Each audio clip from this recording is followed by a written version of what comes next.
Okay, good day mga partners.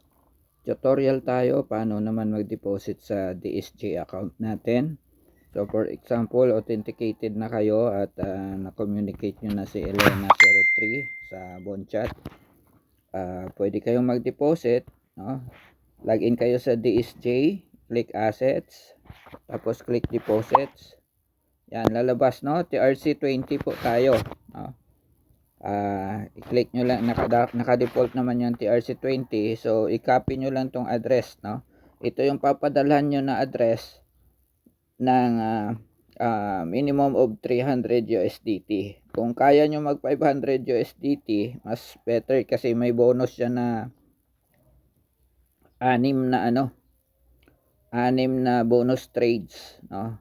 Good for 2 days pagka 500 USDT ang umpisahan po ninyo. Pero kung hindi kaya, okay na sa minimum 300 USDT. Okay, yan lang mga partners. I hope may natutunan kayo sa ating tutorial. Happy earnings!